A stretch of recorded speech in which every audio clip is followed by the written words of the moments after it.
jaa ngeen jëf mbokk yeeg xarit yi ñuy wéyal suñu programme seen émission 30 minutes pour convaincre ñuy dalal suñu beneen gan ni leen ko waxee woon ci ndorteel gi moom nag mooy Babacar Diamé ci jamono moom mooy maire bu Foundiougne nekkit ci élection yi ñu fas yéene amal ñeel li nga xamante ne nii moom mooy gox-goxaat yi ci ñaar fukki fan ak ñett moom moo ci candidat bu coalition Benno Bokk Yaakaar moom nag la ñuy daal di dalal dinañu waxtaan ak ñoom ak moom ci li nga xamante ni moom la jot a liggéey ci commune bu Foundiougne ak it li nga xamante ni fas na ko yéene daal di ko fa wéyal ci liggéey gannaaw ba nga xamante ni sunu borom jox na ko commune bu Foundiougne.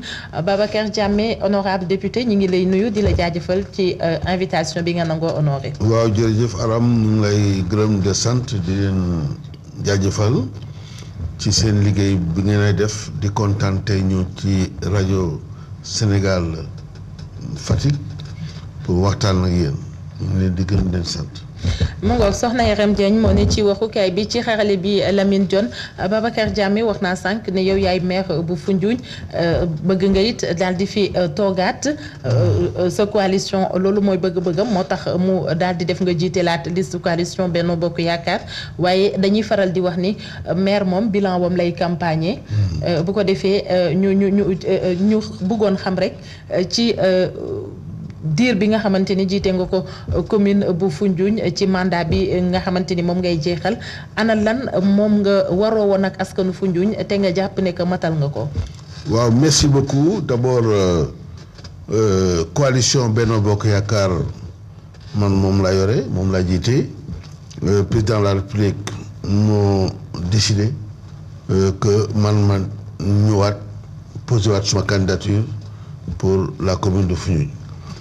loolu dama koy rafetlu boo ko jëlee décision boobu c'est parce que maa ngi encore bénéficier de sa confiance donc comme ni nga ko waxee balaa ngay sóobu ci beneen élection dafa laaj nga wax d'abord di nga def lu am solo la man maay maire depuis 2009 2014 après 5 ans population de Foundiougne renouvelée sa confiance faat ma maire mu nekk loo xam ne am solo la tey nag cette même population dafa décider pour accompagner ma dans le cadre de Benno Bokk Yaakaar pour assurer la continuité ak itamit fexe ba Foundiougne fañ ko yaakaar ñu yóbbu ko fa pour bilan bi d'abord bilan bu am solo la parce que bu ñu seetee lañ fekk foofu ak li ñu réalisé am na jéego bu bëri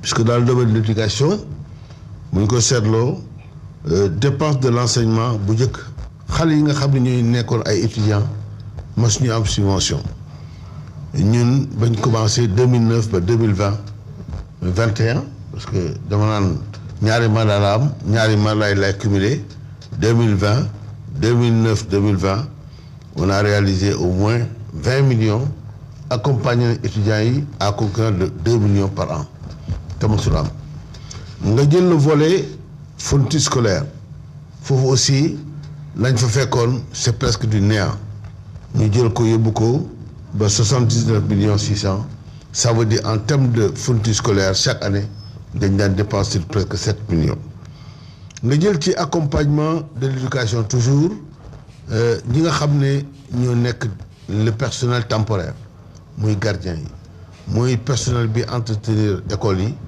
foofu liggéey nañ fa aussi lu am solo ndax yóbbu nañ ko ba 80 millions sur les 4 années ça veut dire tout simplement foofu aussi ça fait presque 6 à 7 millions par an lu am solo la mais surtout li nga xam ne mooy le domaine du sport parce que éducation rek on est à 236 millions sur les deux années boo jëlee le volet sport. Le sport volet on n'a pas pu construire benn stade c'était notre volonté fexe nañ ba affecter 4 hectares pour ñu tabax benn stade mais malheureusement on n'a pas encore pu le réaliser mais dafa bokk ci programme état bi mais quand même ASC yi ñi nga xam ne ñoom itamit ay 50 000 francs la daan jot subvention bi dem na ba 125 000 francs ce qui fait que dans ce domaine-là au moins on les a accompagnés pour la somme de donc de 3 570 000. Donc 15 600 000 pour les ASC, 3 570 000 pour le personnel temporaire. Madame, dans le cadre des compétences transférées, chaque année, nous appelons le sport, le CEDEPS, jeunesse et sport. Dans le ministère, on a dépensé au moins 50 millions. Nous avons fait 6 millions. Il y a beaucoup de 50 millions. Nous la jeunesse. La jeunesse, chaque année, nous accompagnons le conseil communal de la jeunesse. Nous organisons chaque année ce qu'on appelle les journées de l'enfance. Donc, madame, les vacances citoyennes. Dans le domaine de la jeunesse, on a dépensé la somme de 17 260 là où en 2008, ils étaient entre 1 et 2 millions. Donc, nous avons la culture. Parce que volet culture aussi, compétence transférée là, organiser une journée culturelle, organiser d'autres manifestations, on est à 20 735 000.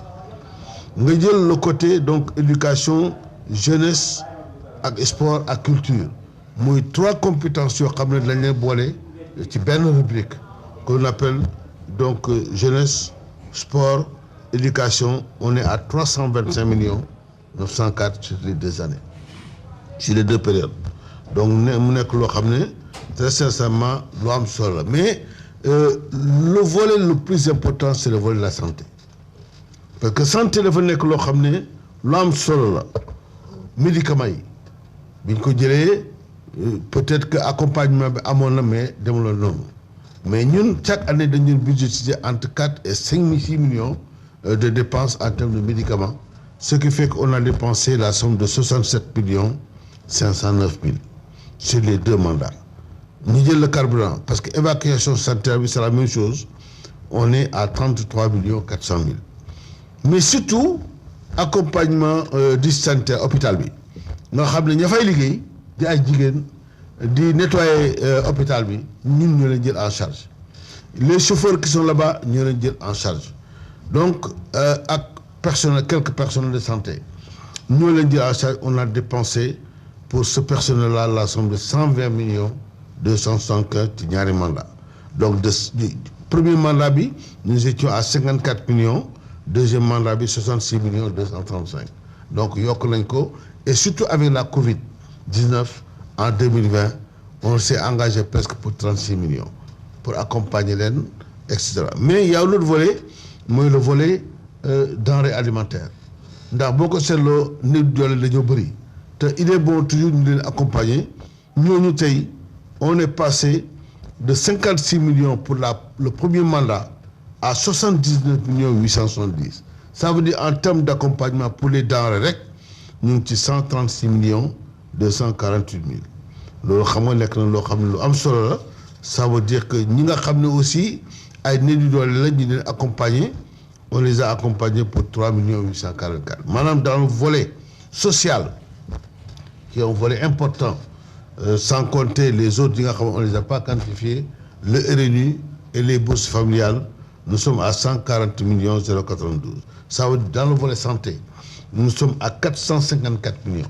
Bon, éducation, jeunesse, et sport, on est à 325 millions. Le côté santé, on est à 780 millions. Mais il y a d'autres éléments importants parce que là, c'est uniquement le volet fonctionnement. Wow. Mais dans le volet investissement, on a beaucoup réalisé, puisque d'abord, nous avons fait hôtel de ville, hôtel de Maguette, c'était invivable. Et on a construit un nouveau hôtel de ville pour la somme de 245 millions. Pour accompagner les populations, il fallait donc faire une extension du réseau d'éclairage public. On a dépensé 33 millions et l'année dernière, on a dépensé encore 24 millions, ça fait 77 millions investis dans le domaine de l'éclairage public. On a dit le volet, le volet mobilisation de ressources. Il fallait que nous tabac et cantine. On a construit le Louma Bignué à l'ordre. Bignué, on l'a construit, Loumabi, on a dépensé la somme de 39 971 000. Loumabi, c'est un marché hebdomadaire. Nous avons tous les mardis. C'est important. Nous avons donc les salles de classe, écoles. Écoles, c'était inexistant. boo jëlee école franco-arabe ñun ñoo ko tabax salle de classe yi ba léegi ñu ngi dem ba CM2 donc loolu am solo la alors que bu njëkk benn daar rek moo fa nekkoon ñu tabax au niveau du lycée ay salle de classe yeneen écoles yi ñu réhabiliter leen pour que xale yi mun a jàng normalement enseignants nekk dans de bonnes conditions. Dans le domaine de construction de salle de classe, on est à 63 206. Ça veut dire que salle de classe, pour la première période 2009-2014, on a investi la somme de 69 millions. Donc, beaucoup c'est l'eau, donc nos 49 252 pour la première période. La deuxième, on a moins investi parce que la première période, le premier mandat, on a fait le maximum pour renforcer la capacité des écoles. Donc, on a dépensé la somme de 13 millions. Globalement, donc voilà ce que nous avons eu à investir. Vous avez aussi, l'éclairage public, 24 millions qu'on a ajouté. On a aussi fait des travaux d'aménagement. Le campement municipal, on a dépensé la somme de 91 245 000. Campement actuellement, préfecture franco-logée. Parce que la préfecture actuellement, la commission a demandé à ce que nous gagnons, en attendant. Donc ça veut dire que quand même c'est important. On a aussi acheté un tracteur tout neuf à 24 millions. Tracteur bon des pannes en permanence. Ça veut dire que globalement, sur les deux périodes, 2009 à 2020, en termes d'investissement, nous avons dépensé la somme de 612 280. C'est-à-dire globalement, si on prend l'investissement et le fonctionnement, on est à 1 393 036. L'investissement représentant 44% et le fonctionnement 56%. Donc voilà, à cela il faut ajouter d'autres actions qu'on n'a pas illustrées. Par exemple, dans le domaine social toujours, toilette. On a investi pour accompagner 111 foyers, 111 familles, à congrès de 69 millions. Nous avons réellement donc ay toilettes lañ am ñu accompagner leen. Li nga donc les bourses familiales. État bi aussi mu jàppale ba là aussi on a accompagné plusieurs familles. Les bourses la couverture médicale, couverture maladie universelle, c'est aussi donc la même chose. Donc voilà en gros ce qu'on peut dire dans le domaine réellement en termes de bilan. Nous avons tout fait pour accompagner les populations, pour aussi renforcer les capacités de l'institution par la formation des élus, par la formation des agents. Et aujourd'hui, très sincèrement, la commune, le conseil municipal vraiment a un mérite, puisqu'il a pu, pendant 2 mandats, yóbbu fu ñu foo xam ne foo am importance. Mais tey dañoo am d'autres investissements yoo xam ne c'est grâce à notre action. Investissements qui sont réalisés par l'État. L'État, parce que nous avons un pont long de 1,3 km, haut de 28 mètres, ça permet de désenclaver Foundiougne, désenclaver le département, donc un pont qui a coûté 42 milliards. C'est dans notre magistère que ce pont a été construit. Nous avons le port de Foundiougne, qui va permettre d'absorber les emplois au niveau du département et de la région. Et vous avez la plateforme du Cameroun. On a 3 infrastructures sur lesquelles on peut s'estimer heureux. Remercier le président de la République Macky Sall pour avoir pensé créer ces infrastructures et permettre à Foundiougne d'être complètement désenclavé et de s'orienter vers maintenant ce qu'on appelle le développement. Ce qui m'amène à aller vers effectivement mon programme. D'accord balaa ñuy ñëw ci programme bi xam nga li nga nekk di ñu wax ni yëpp 2009 nga commencé di ñu listeel. mais xam nga mandat 2009 moom kenn du la ci jugé. 2009 2014 boobu weesu na de monsieur le maire. J'étais le maire. waaw mais mais bon de toute façon comme ni nga wax yaa fi nekkoon. waaye tamit xam nga am na investissement yoo xamante ni yooyu suma juumul c'est pas du ressort du maire. oui lu mel ni tabax hôtel de ville bi yéen ko tabax. wala état moo ko tabax hôtel de ville bi c'est l'accompagnement de l'État avec l'ADM. Mais nous avons une contrepartie à l'intérieur. ñaata. Une contrepartie de 40 millions. moom ngeen ci joxe Oui, commune bi joxe comme commune. Donc mais n'importe comment. lu mel ni parce que dama dégg yooyu yaa ngi koy dugal ci sa bilan yaa ngi. Mais c'est normal parce que lu mel ni pont. waaw port ak la plateforme hydrocarbures. loolu état moo ko def. mais état moo ko def à la demande des populations de Foundiougne. alors est-ce que loolu war nga ko mën a boole ci commune équipe municipale. ci bilan équipe municipale. dama koy c'est un tu sais il y a ce qu'on appelle des investissements directs et des investissements indirects qui ont tous un impact dans le développement économique de la ville. D'accord. Donc su ma naan un bilan je dois parler aussi bien un bilan direct qui constitue li nga xam ne mooy ñun en tant que commune moom lañ réalisé moom laa il y a 1 milliard 393 moom lañ réalisé sur les 2 mandats. li nga wax ci la différence suma bilan dama ko décomposer en 2 parties. Bilan 2009 2014 et 2015 2020 entre 2009 boo ko seetloo bilan baa ngi nii donc en termes de fonctionnement on était à 386 millions. mais dama yaakaar ne bilan 2009 moom. avant ñoo dem élection 2014 nga ko waroon def. waaw waxoon naa ko parce que tey bu ñuy waajal ay. mais c'est bon ñu xam ne. 2022 ngay def bilan 2009. waaw mais c'est bon ñu ko boole ak. waaw non mais c'est bon ñu xam ne j'ai 2 mandats. non nit ñi xam nañu ne moom. waaw mais au cours des 2 mandats ban évolution laa def entre le premier et le deuxième mandat. d'accord loolu nga nekk di def c'est important. d'accord voilà d'accord mën nañ la ko permettre waaye monsieur le maire Foundiougne da ngay wax ba léegi dégguma lu jëm ci wàllu cadre de vie. te Foundiougne nag vraiment nekk na dëkk boo xam ne fi turam egg dafa sori. alors ma dégg bi ngay def sa bilan nee nga 2009 ba 2021 nga ñu defal bilan bi lu jëm ci cadre de vie dégguma ko leneen lu aussi loo xam ne sonal na askanu Foundiougne et loolu lu yàgg la mooy problème mu ndox mi xam nga. mbir moom dëkk moom boo ko bëggee développer ak loo mënti def te askan wa amuñu ndox bu doy yaakaar naa ni dina xaw a doy waar te dégguma benn yoon foo ko waxee. waaw xam nga aménagement ci amélioration cadre de vie la. amélioration d'espace. L'assainissement de la ville fait partie de l'amélioration du cadre de vie. Environnement. En fait ça fait partie du chapitre 451. On a ce qu'on appelle le volet environnemental où on a investi beaucoup man bi ma ñëw Foundiougne boobu temps boo seetee ci en face du port c'était inaccessible, c'était la brousse presque. Il a fallu refaire tout ce cadre-là defaraat foofa dindi ñax yi nga fa nekkoon salté fa nekkoon boo gisee ma ne amélioration du cadre de vie tracteur bi ci la bokk.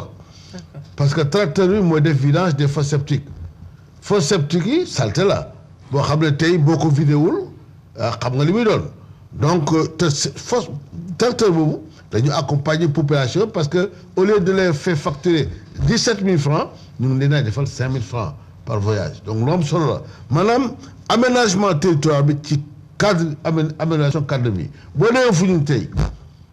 On a créé ce qu'on appelle une place publique, un espace vert.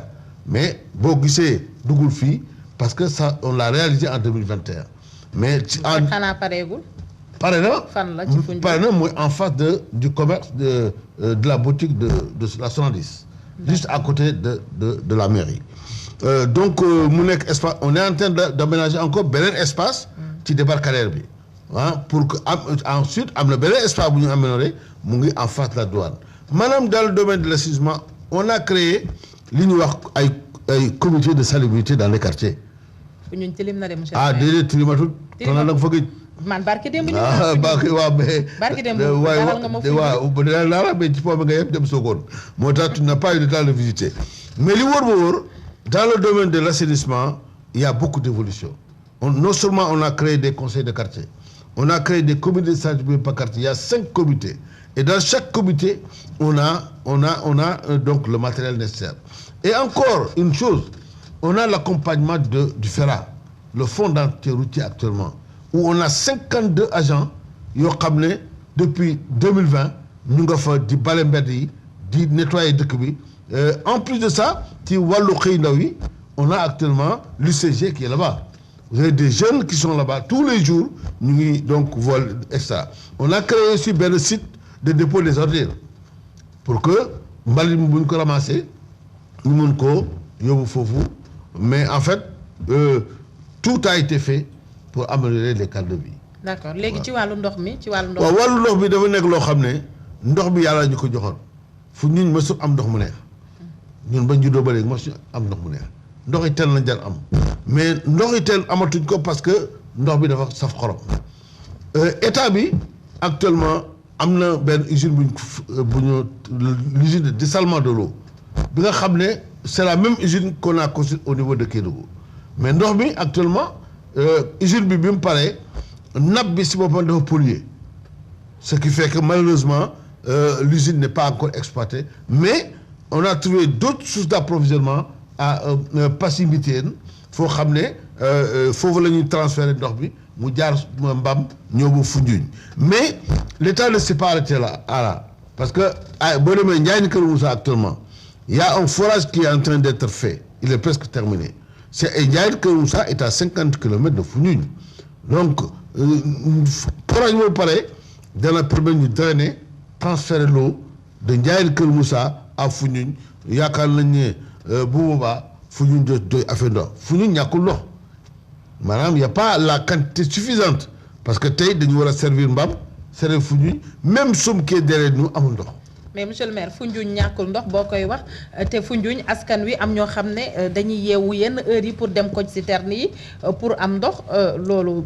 waaw mais xam nga citerne yi wàññeeku na parce que avant on avait beaucoup de citernes parce que ndox amuloon dara amuloon ci ndox parce que donc nappe bi dafa yàqu citernes yi dañ daan dem ba Sokone di wut ndox foofu loolu moo tax mais depuis qu'on a créé le forage de Passy Mbitène ndox mu ngi ñëw day am période yoo xam ne peut-être ndox da am parce que y a quelquefois des coupures de courant au niveau du château d'eau ce qui fait que mun na mais actuellement je ne dis pas que les gens am nañ li ñu bëgg mais ñu ngi sant yàlla ci wàllu ndox tane na d'accord loolu mën nañ ko nangu. waaw Foundiougne sànq da ngay wax ci say réalisation nga wax luuma waaye tey dëkk bu mel ni Foundiougne nekk une ville historique nekk ville touristique tey département nekk chef-lieu de département bu Foundiougne tey li ëpp ci koom-koomu région bu Fatick moo ko yenu alors tey dëkk bu mel ni Foundiougne est-ce que ba léegi si war nañ toll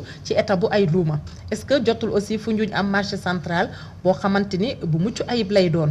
ça fait partie des programmes. ci programme yi la boobu programme la par 2009 ba léegi. jéemu leen ci dara non c'est-à-dire si on a créé un nouveau marché au marché central luuma bi am na mais Foundiougne am na benn centre am na marché central bu am mais amoon na beneen marché central boo xam ne mu ngi woon si digg dëkk bi mooy fi ñu def espace bi actuellement place publique bi. foofu jàkkaarloog bitiku naar yi. exactement dañ ko toj tuuti na de. non mais dañ ko toj. mais am na benn marché bu nekk ci kanam. mais ñun suñu objectif du loolu. gis nga en face du débarcadère. ci guy yi fi ñu nekk. ça fait 1 hectare. on a prévu de créer ce qu'on appelle le centre commercial du port. d'accord gis nga centre boobu non seulement dañ ko defar ay cantines mais dañ fa créer des conditions nécessaires pour vraiment ku ñëw mun fa dëkk sax. voilà c'est un complexe donc boo xam ne il va y avoir à la fois le commerce et le logement. donc avec aussi des distractions. parce que oui c'est important. mais en fait xam nga àdduna doo tëb a tëb dafa door. dafa door lépp. da ngay programme voilà da ngay xëy. di def ndànk-ndànk ba nga am li nga bëgg mais il est prévu la création du marché du port. d'accord monsieur le maire sànq yaa ngi doon wax ne ci sa magistère ci la Foundiougne am pont bi nag nekk loo xam ne askan wi yàgg nañ ko xaar waxuma la commune bu Foundiougne kese waaye dina am jeexital bu baax a baax ci département bu Foundiougne yëpp tey jii pont boobu ñëw dina ubbi bu baax a baax sa dëkk dina mën a permettre xëy na yu bëri yoo xamante ne amu fa woon mu am fa yaa ngi jeexal mandat comme ni ma ko waxee léegi si di laaj beneen mandat tey boo amee beneen mandat ñetteelu mandat ngay wut nii boo amee ñetteelu mandat tey lan mooy li nga fas yéene yeggali ci diwaanu Foundiougne ak la nga war a yokk leneen loo xamante ni tey màggaayu dëkk bi laaj nañu def ko fa. voilà loolu nga war lu am solo la parce que port bi d'abord investissement la boo xam ne dana ubbi ci suma mandat ci troisième mandat bi comme ni nga ko waxee la plateforme d'hydrocarbures aussi day commencer pont bi na ñëw désenclavé ouverture vers l'émergence de Foundiougne moo tax pont bi dafa ñëw ci waxtoom moo tax ma def benn programme bu ma soumettre à la population de Foundiougne dama ko tuddee le plan Foundiougne émergent xam nga dañ ne plan Sénégal émergent man dama ne plan Foundiougne émergent horizon 2027. D'accord. xam nga dama 2035. D'accord. Man 2027 là c'est dans 5 ans. Ce programme là va nous permettre de développer la commune de Foundiougne et d'aller vers l'émergence. ci foofu dañoo programme de prévoir 5 axes 5 juróomi axes lañ jël axe bu njëkk bi mooy amélioration de l'accès des populations aux services sociaux de base nañ ñëw wax lan la ñu jël le deuxième point mooy promotion de l'économie urbaine maanaam économie dëkk bi war nañ ko mën a fexe ba mu yokku améliorer ko l'assainissement et l'aménagement du cadre de vie wax nga ko léegi mooy li ma la waxoon léegi nous sommes dans les dispositions de faire ça. L'axe numéro 4, c'est le renforcement de la mobilité interurbaine et de la communication. Parce que pont bi ubbi na, il va y avoir la voirie intérieure et il va y avoir une voie d'accès vers les autres communes. Et l'axe 5, c'est l'amélioration de la performance de l'institution communale. Parce que quand tu vas vers l'émergence, il faut nécessairement renforcer la capacité de l'institution communale. Voilà. Donc maintenant, stratégie, axe stratégique. Pour ces axes stratégiques, quels sont les objectifs et quelles sont les actions? Aujourd'hui, je vais me limiter uniquement aux objectifs. Parce qu'on n'a pas le temps de plonger dans les actions. Mais les actions, c'est la planification dans le temps, la planification pluriannuelle, année par année. Et ci wolof. Mais objectif bi maanaam da ngay objectif mooy lan lañ war a def lan lañ bëgg a def ci premier axe bi première stratégie bi mooy naka lañ def par améliorer mën a fexe ba doomu aadama yi ñii nekk ci dëkk bi gis seen bopp ci développement bi seen lépp yokku ñu gën a mën a liggéey ñu assurer l'accès à l'éducation et à la formation à tous les niveaux maanaam dañ fexe ba njàng mi formation bi ñu def ci benn jéego bu rëy ñu ne léegi la qualité de l'eau dans la commune accès à la qualité de l'eau dans la commune xam nga loolu wax nga ko léegi dañ ci lañ jëm te yaakaar naa ne on peut le réaliser dans les amélioration de la couverture sanitaire santé bi hôpital bi il faut que ñu ut hôpital bu gën a mag hôpital bu gën a baax hôpital mieux adapté pour régler les problèmes de la santé. Nous allons promouvoir l'autonomisation des femmes et des jeunes. Madame, il faut que nous sachions naka la ñuy fexee ba jigéen ñi ak xale yi ñu mën leen jàppale pour que ñu am ay financement pour liggéey. L'axe de promotion de l'économie urbaine loolu mooy lan mu appuyer le développement de l'agriculture et de l'élevage mooy économie bi nga xam ne dana booster la richesse dana permettre de créer ay richesse pour que nit ñi mun ci gis seen bopp. nga jël le deuxième OS objectif mooy de favoriser le développement de la pêche et de la transformation des ressources halieutiques maanaam tey xam nañu pêche bi nekk na lu am solo il faut que ñu seet naka la ñu ko améliorer ñu ne maintenant après la promotion de l'économie urbaine on a l'OS numéro 3 c'est de soutenir le développement des activités du tourisme wax nga ko léegi tourisme wala mun a développer hôtel bi war na mun a ubbi yeneen hôtel mun nañu ubbi on doit aménager la plateforme qui est à côté de cimetière qui est de 50 hectares pour que avec la SAPCO qu'on puisse créer les conditions pour faire venir les touristes au niveau de la commune. Donc le tourisme, la culture, l'artisanat, les artisans et le commerce. Donc vous voyez, l'OS numéro 4, c'est le promouvoir des activités de transformation et de commercialisation des productions agricoles et animales. Pour créer une industrie, créer élevage, il faut créer les conditions pour que nous puissions jaay, nous puissions liguer, nous puissions transformer pour nous puissions gagner. Nous avons maintenant le volet, la stratégie numéro 3, parce que 5 là. Troisième volet, assainissement et aménagement du cadre de vie. loolu mooy lan mooy aménagement de l'espace communal maanaam bu amee espace communal ay places publiques avec un reboisement dana tax ñi gën ci mën na gis seen bopp. Amélioration de la gestion des déchets liquides maanaam mooy des déchets liquides mooy fosse yi fosse septique lañu am dañ koy vider mais si on a un réseau de drainage de ces eaux usées dana permettre d'améliorer le cadre de vie et de mettre les populations dans de meilleures conditions. nga jël maintenant l'OS numéro 3 toujours dans le domaine de l'amélioration des systèmes de collecte et d'évacuation des ordures ménagères foofu aussi il faut que ñu am ay camions benn il faut que ñu am ay caisses il faut que ñu am ay matériaux yoo xam ne na permettre de mieux donc accompagner di jël ordures yi di ko collecter di créer un site boo xam ne pour traitement des ordures pour mu jëriñ askan bi nga jël l'OS numéro 4 c'est la protection des ressources naturelles et environnementales donc vous voyez tout est circonscrit dans un dossier clair sur une période de 5 ans. Et enfin, vous avez l'axe numéro 4. L'axe numéro 4, c'est quoi? C'est simplement le renforcement de la mobilité interurbaine et de la communication. Madame, tey pont bi boo ñëwee boo wàccee ci pont bi au lieu que nit ñi jaar ci biir dëkk bi y a ce qu'on appelle une voie de contournement pour que nit ñi mun a jaar ci gannaaw dem ci armeel ya te duñ gêner personne. Les gens pourront à l'intérieur de la ville circuler sans difficulté. Et il faudra aussi faire des voies intérieures.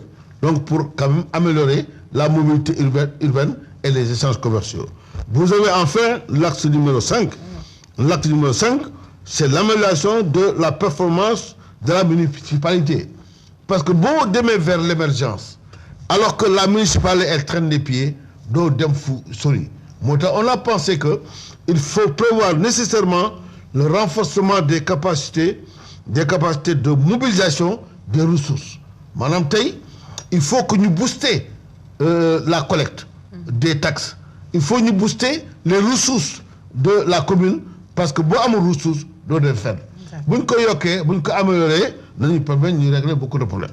Ensuite et enfin renforcement des capacités techniques des élus parce que élus yi ñëw jàng nañ d'accord mais jànguñu ñuy gérer collectivité. Faut nous former leen renforcer leurs capacités mais il faut nous former aussi agents yi nga xam ne ñooy liggéey ci commune pour qu'ils puissent mieux répondre aux préoccupations des populations. dans maanaam tey suñ programme à l'horizon 2027 sur 5 ans notre objectif c'est d'atteindre un investissement global de 4 milliards 579 millions 600 000 ça veut dire boo seetloo beaucoup d'efforts seront faits pendant ce mandat. D'accord. Ce troisième mandat, parce qu'entre premier et deuxième mandat, on est à 1 milliard 389 d'investissement et de fonctionnement. De 1 milliard 300, vous passez à 4 milliards 500. Ça veut dire que vous multipliez presque par 4 ce que vous avez réalisé en 2 mandats. Mais l'on l'a avant, on a un pont, on a un port, on a une plateforme d'hydrocarbures. Léegi am na ñett yooyu. Donc forcément la capacité de développement de la commune dañ ko am ci mandat bi ñu ñëw.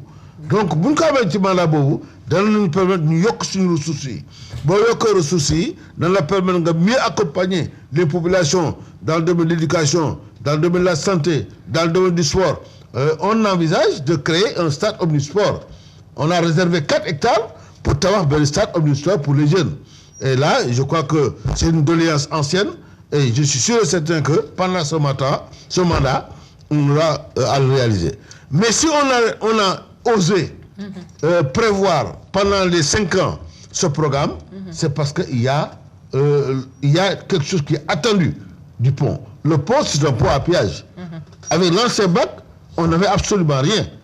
Mais avec le pont actuel, c'est un pont à péage. Forcément, il va y avoir des retombées financières pour en ce qui concerne la commune de Foundiougne.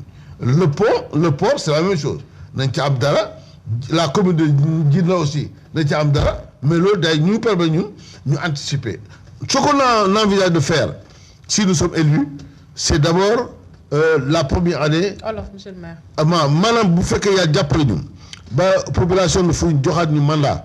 Il y a un mooy la conférence territoriale dañu jëkk a def mooy conférence territoriale maanaam dañuy def benn ndaje boo xam ne waa fu ñu yéeg état beeg waa diaspora les acteurs financiers les partenaires financiers et techniques dañ caa oo ñëw bu ñëwee nag ñu jël programme bi nga xam ne mooy suñ vision horizon 2027 ñu tegal leen ko ñu xalaat ko amandé ko à ut nag ay moyens pour réaliser ça lii mooy suma programme et c'est un programme très ambitieux. Voilà. Monsieur le maire budget sa commune ci ñaata la war a toll. Le budget actuellement est à 300 millions. 300 millions. 300 millions. Waaw donc boo ko jëlee 300 millions de budget par année sur 5 ans ça fait 1,5 milliard. D'accord. Vous comprenez? Donc nous avons envisagé d'aller à 4,5 milliards. 4,5 milliards, ça veut dire vous divisez par 5. Ça fait combien? C'est important. Waaw presque 1 milliard par an quoi. Voilà. D'accord am na solo mi ngi noonu Babacar Diamé la ñu doon dalal moom nag moom mooy maire sortant commune bu Foundiougne di candidat coalition Benno Bokk Yaakaar monsieur le maire balaa ñu lay bàyyi rek ñu may la nga fàttali ñi nga xam ne ñi ngi lay déglu bëgg la voteel sa bulletin nan la mel. waaw man suma bulletin mu ngi nii bulletin bi mooy marron beige la. marron la mooy bulletin de la coalition Benno Bokk Yaakaar bi nga xam ne fas yi moo ci nekk nekkuñ ci élection présidentielle donc amul photo président de la République amul suma photo mais am na fas yi waaw te yaakaar naa ñun suñu ñi nga xam ne ñoo nekk fu ñu yëpp am nañ habitude di gis bulletin bu mel nii te ñu ngi koy aussi kay nañ benn spécimen boo xam ne ñu ngi koy wan nit ñi pour bu ëllëgee ci élection yi ñu bañ a juum te yaakaar nañ ne mooy bulletin bi gën a rafet mooy bulletin bi gën a nice. D'accord Babacar Diamé maire bu commune bu Foundiougne nekkit candidat coalition Benno Bokk Yaakaar moo nekkoon suñu ñaareelu gan ci seen émission 30 minutes pour convaincre ci waxukaay bi Soxna Yaram Diagne ci xarale bi Lamine Dione mbokk yi jàngeen jëf ci seen kóolute ak ànd ak ànd bi ngeen di ànd ak ñun saa su ne fii ci Fatick FM benn ci ay bànqaasu rajo Sénégal beneen émission 30 minutes pour convaincre suba lay doon dem soob na borom bi jàngeen jëf.